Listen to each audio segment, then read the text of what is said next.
Bana, Mariam anapitia wakati mgumu sana baada ya kumchukua Basma na kuishi naye kama mwanae, lakini inafikia wakati mpaka anakata tamaa. Lakini kwa upande wa Basma, na yeye anasema hatakiwi kukata tamaa na wala hayuko tayari kurudi kuitwa Basma. Yaani yeye moja kwa moja amelikubali jina la Hala na amesema mama yake ni Mariam.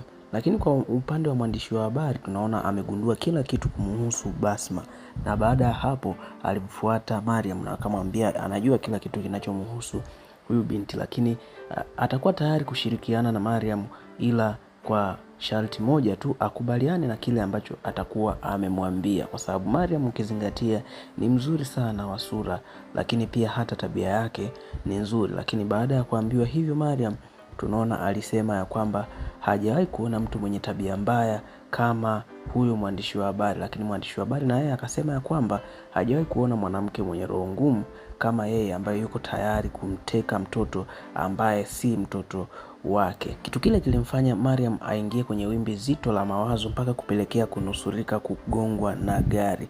Lakini kwa upande wa mama yake mzazi na Basma, yeye anaendelea kupitia magumu na huyu mume wake, kwa sababu bado alikuwa anaendelea kuteswa kama ilivyokuwa zamani. Na hapa leo tunaona mama yake Basma alikuwa amepewa baadhi ya ukumbusho wa picha ambazo Basma alikuwa amezichora kabla ya kuondoka, lakini baba yake, huyu baba wa kufikia, akaja akazichana.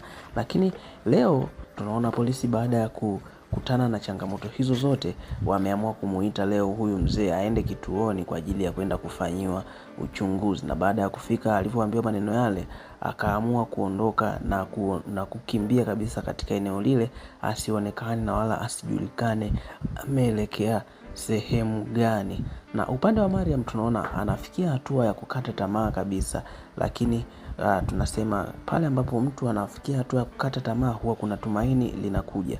Upande wa mama mzazi wa Mariam, ambaye Mariam mwenyewe alikuwa hajui kama ni mama yake mzazi, ambaye Basma anamfahamu kama anti mgeni, leo tunaona yeye anamfuata yule mwandishi wa habari na kwenda kumwambia, sitaki uandike chochote kumhusu habari ya huyu binti aliyepotea. Lakini yule mwandishi wa habari alikuwa anajidai anakuja juu, lakini mama yake na Mariam alimwambia, endapo utafanya chochote au utaandika hata neno moja tu kuihusu habari hii, basi amini ya kwamba nitakupoteza katika dunia hii, nitakuua.